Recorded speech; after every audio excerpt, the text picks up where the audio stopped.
other group that fortunately they're either dead or retired or gone is the group that was elected and served in 1977, and they passed the CRA. The CRA was the Community Reinvestment Act. This act told banks you've got to make a certain number of loans that are going to be subprime loans that probably will never be paid off, but you've got to make them or you're not going to be part of the federal banking system. This was done, I will remind you, under the administration of Jimmy Carter. This entity that became a problem was Fannie Mae and Freddie Mac. Fannie Mae was started before World War II, if I remember correctly. And it had good intentions to help people finance housing and help people get into housing. But, and I only learned this recently, Walter Mondale's former campaign chairman, a man named James Johnston, after that debacle in 1984, when fortunately Ronald Reagan cleaned the floor with that group. But James Johnston became the head of Fannie Mae. And when he became the head of Fannie Mae, he politicized it. And by the way, during the time he was there, he paid himself $100 million in salary. And this went on and on, and they had a big control over Congress. And this led to the Fannie Mae being the largest financial institution in the world. Now, I'm floating all this with a book, and if you don't remember anything else tonight, remember this book. It's Reckless Endangerment. It's a very new book written by a lady named Morganson, and she is a writer for the New York Times and for Forbes magazine. And I was familiar with a lot of the secrets that happened with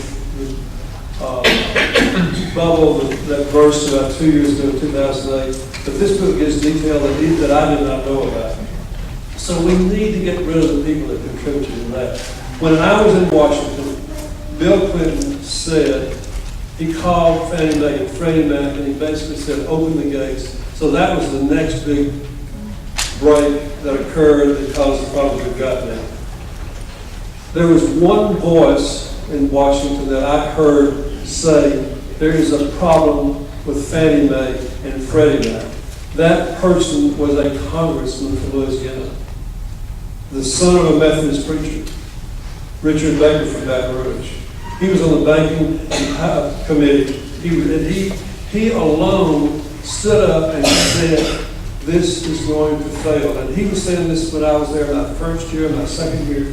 And I've always had so much respect for Richard Baker. He was a really good person and a knowledgeable person. But his voice was lost. So what do we need to do to bring about these changes? Number one, we need to change leadership. We need to change the leadership of the United States Senate. And it's very simple. Take the majority away from Harry Reid.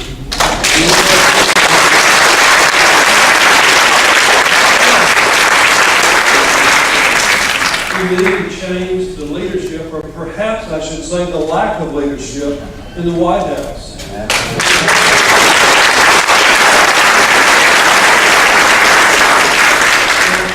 When this man was elected, I said, he's not qualified. And you said the same thing. And I said, there's something wrong. But he continues to go on. But now I think he may have reached the tipping point in the last couple of weeks, because even the Democrats, even the liberal press is turning against him. And if you just put all of the issues aside, he has not managed the economy well. And that's what he ran on. So we need to change the leadership there. I don't want to get political because I am out of politics. I've done my service. But I've got to say, I am impressed with Michelle Bachmann.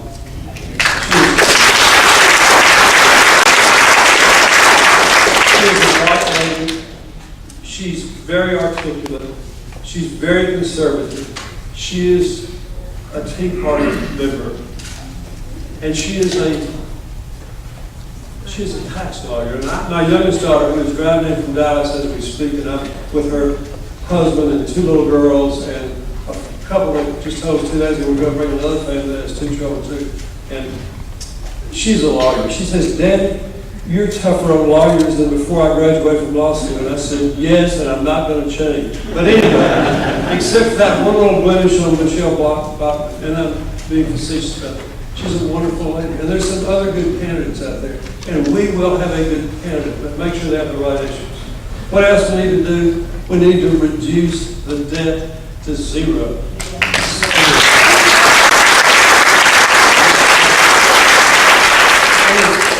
I understand. There is the budget that comes up for each Congress, and that needs to be balanced, and that's what we did in 1997. But then there is also the debt, which is the long-term debt. That needs to be eliminated. Think about this timeline. This is an ideal scenario. 2010, the Tea Party dominated the elections. 2012, take back the Senate. And 2012, take back the White House. 2013 passed the Balanced Budget Act of 2013.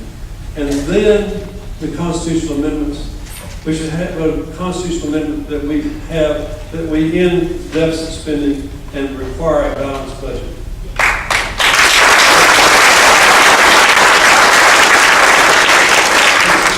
And this is one of my closing points. It's very important.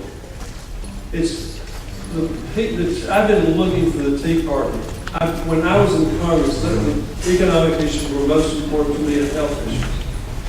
But the Tea Party, to survive, to thrive, must continue its focus on the economic issues. The Tea Party cannot get involved in other issues, health care or social issues or anything else. The Tea Party has got to focus on the economic issues because these issues are paramount in having the foundation that will make this country survive as we have known it and as the world needs our leadership. By avoiding the social issues, and these are big issues back when I was in Congress, they're not being discussed as much now. And I have a 100% pro-life voting record. Pro-life with 3 exceptions, but pro-life from day 1. But the Tea Party, if it gets involved in the social issues and loses its focus, is going to lose its future. How many times have you heard the Right to Life groups, or the pro-life groups, or the anti-gay or the pro-gay marriage groups, or the Catholic churches, which is very strong on abortion? How many times have you heard them say the United States must balance its budget or reduce the national debt? They stay focused on their issues, and you need to stay focused on your issue as well.